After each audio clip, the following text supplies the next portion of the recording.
What's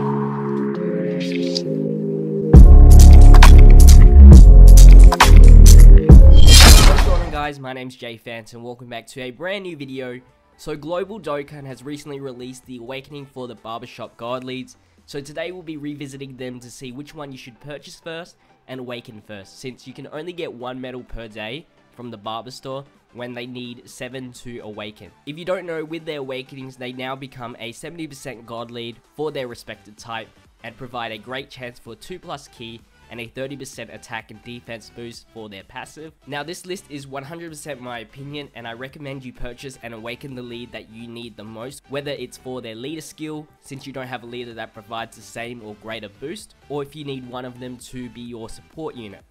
The way that I'm ranking them is how they work on both a free-to-play team and a pay-to-play team, with them being the leader paired up with their corresponding 120 lead. So with that said, let's get on with the list. In the number 5 spot, we have Devorah, Strike from on high. He has declined from being 4th in my previous list to now being in the last spot. The reason that I've decided that he is the worst out of the bunch is due to his team. Kid Buu being his 120 lead is the most uncommon of the leads to find, meaning the amount of times you use Devorah is very slim. With that said, his link set isn't the worst though. Having Fear and Faith and Nightmare is a very good combination, but on an extreme int team, the only units that would use that link would be Janemba Android 13 and the Elder King Piccolo from the top of my head. Shattering the Limit link that has been added to all the leads would also be quite useful for those units as well, and even for LR Bojack if you ever get them. But of course, key links have declined in importance with their awakening, since they now get the 3 key from their leader skill, so it isn't too hard to get super attacks now these days. So unless you have these units, he isn't going to work any more than being a lead and an RNG support unit. But extra information about Devorah that should be noted is that he has the highest HP stat out of all the barber leads. He launches super attacks at 9 key when he has a max super attack level, which is helpful since key isn't shared much with extreme int teams, and he has a 140% 12 key multiplier, which isn't the worst. In the 4th spot, we have Nappa, Diabolical Strike. He has also declined in the ladder from being 3rd now to 4th.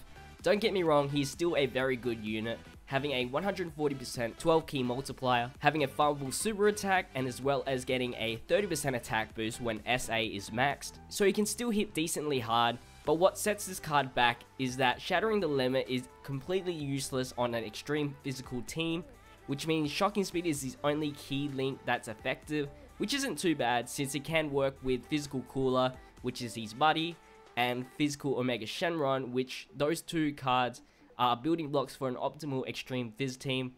Another decent link is Brutal Beatdown. It gives a 10% attack increase when the link is activated. It is shared with the Physical Boos as well as the Omega Shenron, which is really useful because in Physical Extreme you have the Kid Buu, you have the supporting Super Buu as well as the Buu tanks that all have the Brutal Beatdown link. But other than that, he doesn't have any other decent links that work with the free-to-play extreme physical units, so there's no point in getting this character awakened first, unless like Devorah you need him as a leader or a supporting unit by himself and you don't care about him working well with other units. Next on the list is the Tech Crillon, back on the front line. From being last to now 3rd is a great improvement, but not to burst your bubble. For all you free-to-play tech team lovers, him as a unit, he isn't great at all. Having a 135% 12 key multiplier is the lowest the leads go, and not getting any attack boost from maxing his SA but only to get the skill to super attack at 9 key is pretty much a shaft. Not to mention about his poor link skills that aren't great in a tech team. So you asking why is he in the number 3 spot? Simply because of his team. Tech teams and free-to-play tech teams can be very versatile, having so many different options for units.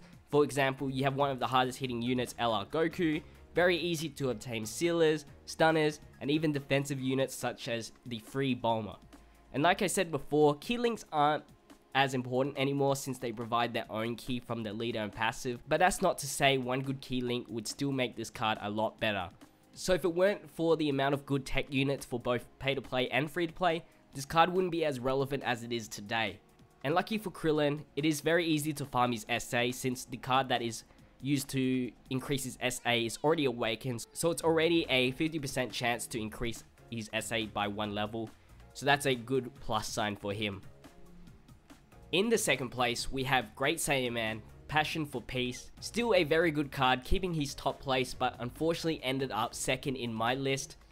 First off, the good stuff. When his SA is maxed, he gets a 30% attack boost when super attacking, and his links, although not the greatest, but still very useful. Having Shocking Speed makes it easy for him to fit in any AGL team, since Shocking Speed is AGL's major key link.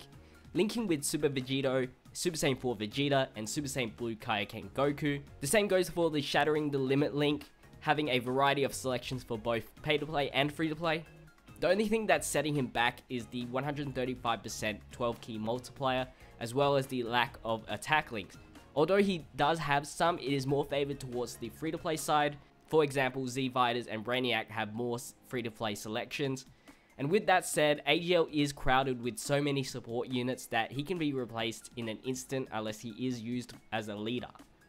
Last but not least, in the number 1 spot, you guessed it, we have Master Roshi Max Power Technique, creeping slightly over first place from his previous position of second in my last list. The reason why he's in my number 1 spot is because not only does he have the highest attack stat out of all of them, but he also has the 140% 12 key multiplier, the 30% attack boost when SA is maxed.